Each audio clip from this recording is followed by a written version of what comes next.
Estás escuchando el podcast Dios no está callado. Acompáñanos a aprender de Jesús a través del Evangelio de Juan. Hola, gracias por acompañarnos a otro episodio del estudio del Evangelio de Juan.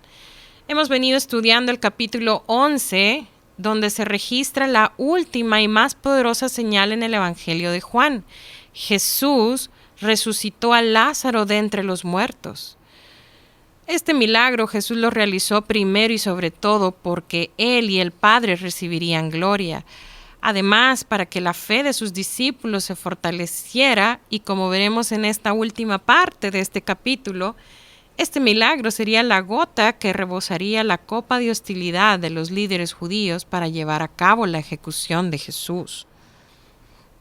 Abre conmigo tu Biblia y vamos a irnos al Evangelio de Juan, capítulo 11. Voy a leer para ti, comenzando desde el versículo 45. Y dice: muchos de los judíos que habían ido a ver a María y que habían presenciado lo hecho por Jesús, creyeron en él. Pero algunos de ellos fueron a ver a los fariseos y les contaron lo que Jesús había hecho. Las reacciones diversas del pueblo judío hacia Jesús después de haber resucitado a Lázaro son las respuestas típicas que hemos visto a través de todo Juan, respuestas de fe, hostilidad e indiferencia. Vemos a muchos judíos que mostraron fe, los líderes judíos que mostraron hostilidad y otros que, como lo decíamos, mostraban indiferencia. Aunque muchos creyeron en Jesús cuando vieron el verdadero significado de la resurrección de Lázaro, algunos otros no creyeron. En su lugar, fueron a los fariseos a decirles lo que Jesús había hecho. La causa principal de la incredulidad en Jesús no era información inadecuada o falta de información, sino un corazón en rebeldía a la autoridad de Dios y su palabra. Estos incrédulos evidenciaron la dureza de su corazón al informar a los fariseos de los actos de Jesús. Su respuesta muestra que no importa la cantidad de evidencia, ni siquiera algo tan espectacular como la resurrección de un muerto podía convencer a algunos pecadores de abandonar su hipocresía y pecado para seguir al Salvador. Mira lo que dice el versículo 47, lo que sucedió a continuación. Entonces, los jefes de los sacerdotes y los fariseos convocaron una reunión del consejo. ¿Qué vamos a hacer?, dijeron. Este hombre está haciendo muchas señales milagrosas. Si lo dejamos seguir así, todos van a creer en él y vendrán los romanos y acabarán con nuestro lugar sagrado e incluso con nuestra nación. Mira, los fariseos tuvieron que actuar, alarmados por la noticia de este milagro. Ellos estaban entendiendo el efecto público que esto podía tener y por supuesto lo veían como una amenaza a ellos. Ahora, no tenían la autoridad para actuar por sí mismos, pues los saduceos eran el partido mayoritario y dominaban el Sanedrín. De modo que junto con los principales sacerdotes, los fariseos reunieron todo el Sanedrín. Recordemos que el Sanedrín era el cuerpo gobernante de Israel y tenía autoridad amplia en los asuntos civiles, delictivos y religiosos. Ahora, los fariseos y los saduceos normalmente no se llevaban bien, pues tenían poco en común. Por ejemplo, los fariseos eran devotos a la ley, tanto a escrituras inspiradas como a sus tradiciones humanas. Por otra parte, los saduceos solo aceptaban la autoridad del Pentateuco. Los fariseos, por su parte, afirmaban la resurrección de los cuerpos y la existencia de los ángeles, mas los saduceos rechazaban ambas cosas. Los fariseos eran ultranacionalistas y el yugo de Roma les escocía. Los saduceos, eran oportunistas políticos entregados, por decirlo de alguna manera. Los fariseos eran sobre todo clase media de la sociedad judía y los saduceos tendían a ser aristócratas ricos. Entonces, como ves, tenían muy pocas cosas en común. Ellos normalmente, como decíamos, no se llevaban bien. Pero a pesar de sus diferencias, su odio mutuo hacia Jesús los llevó a actuar conjuntamente contra él. Lo que los unió fue la amenaza que él representaba para su poder e influencia. Solo había un punto en la agenda de la reunión de ese día: ¿qué hacer con Jesús? La preocupación del Sanedrín era que Jesús hacía muchas señales. Pero a pesar de admitir que él hacía muchas señales, mira qué interesante, rehusaban creer que él era el Mesías y Señor. Su preocupación era que si ellos lo dejaban así, todos creerían en Jesús y los romanos irían y destruirían el lugar santo, el templo, símbolo de su autoridad y poder y la nación.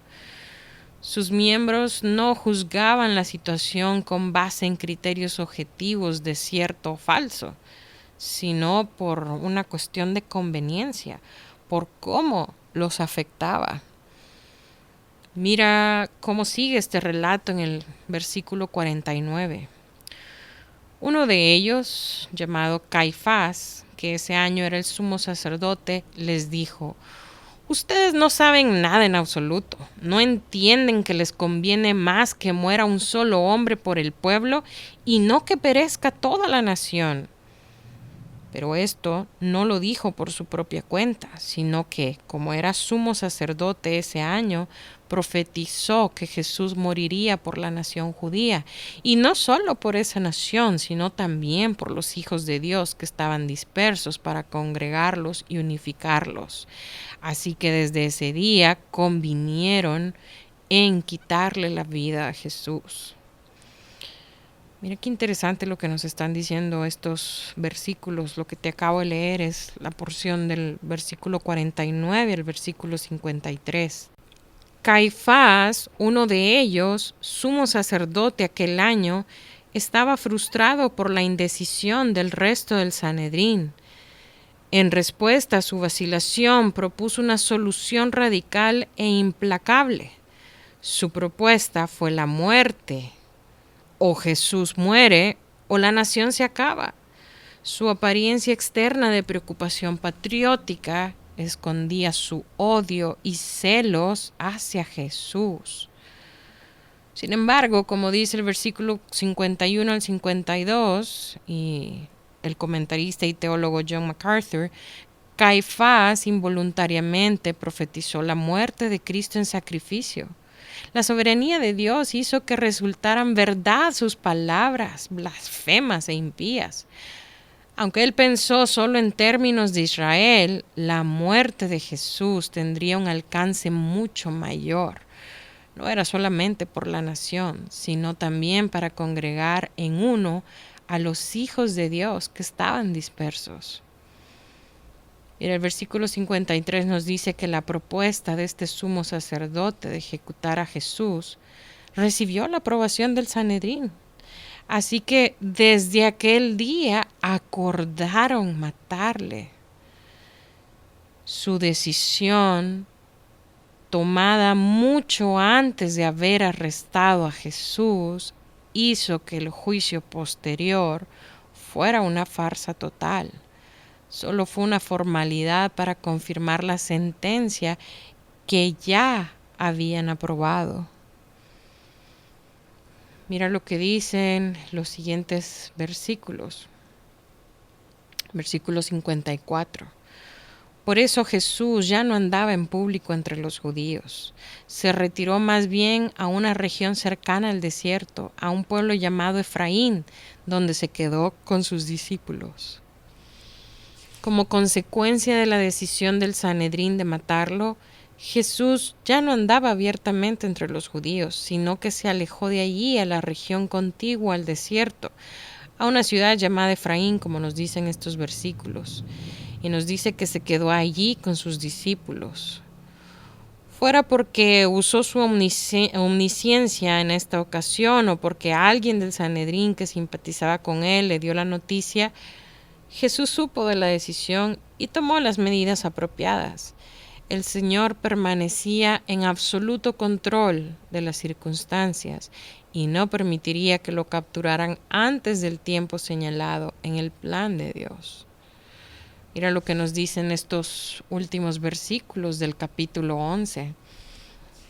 El versículo 55 leo para ti: faltaba poco para la Pascua judía, así que muchos subieron del campo a Jerusalén para su purificación ceremonial antes de la Pascua.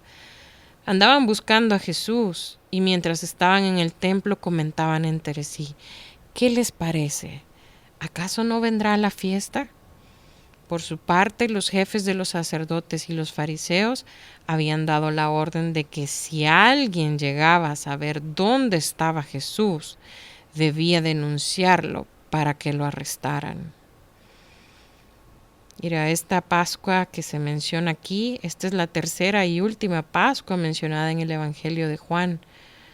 Como la ley los requería, muchos subieron de aquella región a Jerusalén antes de la Pascua para purificarse. Jerusalén estaba repleta mucho antes de que la Pascua comenzara. Algunos estudiosos e historiadores estiman que había más de 1 millón de personas agrupadas en la ciudad durante las 3 fiestas principales.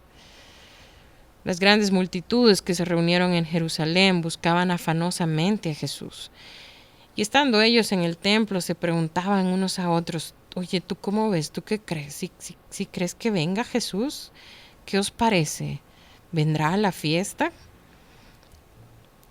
Entre ellos se preguntaban si Jesús se atrevería a mostrarse en Jerusalén, pues los principales sacerdotes y los fariseos habían dado orden de que si alguno supiese dónde estaba, lo dijeran para que lo prendiesen. Mira, con la cercanía de la última Pascua de Jesús, no pasaría mucho tiempo, como veremos más adelante, antes de que los hostiles y los indiferentes se unieran para crucificarle. Como dijimos al principio de este estudio, este capítulo 11 registra la última y más poderosa señal que vemos en el Evangelio de Juan. Por medio de la resurrección de Lázaro, Jesús y el Padre reciben gloria y la fe de los discípulos se fortaleció, aunque también, como lo estamos viendo acá, esta es la gota que rebosó la copa de hostilidad de los líderes judíos para llevar a cabo la ejecución de Jesús. La resurrección de Lázaro, como el resto de la vida y ministerio de Cristo, forzó a las personas a tomar una decisión con respecto a Él. Muchos respondieron con fe, otros fueron indiferentes y algunos fueron mortalmente hostiles. Es interesante cómo el mismo milagro de la resurrección de Lázaro ocasionó que unos creyeran en Jesús como el Mesías y en otros ocasionó resistencia a creer.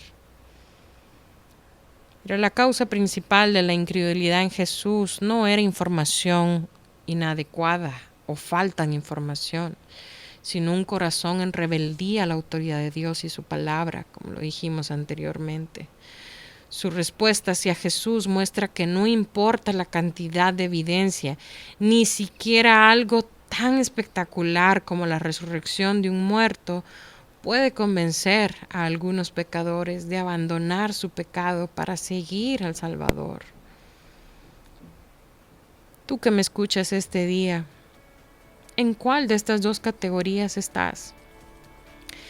¿Eres de las que han creído en Jesús como su Señor y Salvador? ¿O eres de las que se resisten a venir a Él y reconocerle como el único Dios verdadero? Si tú estás dentro de esta segunda categoría, te invito a que vengas hoy y te pongas a cuentas con Dios. Isaías 1:18 dice: ven, pongamos las cosas en claro, dice el Señor. Por profunda que sea la mancha de tus pecados, yo puedo quitarla y dejarlos tan limpio como la nieve recién caída. Y aunque tus manchas sean rojas como el carmesí, yo puedo volverlas blancas como la lana. Gracias por escucharnos. Para más información sobre este ministerio, puedes entrar a www.noestacallado.com. También puedes encontrarnos en Facebook, Instagram y YouTube.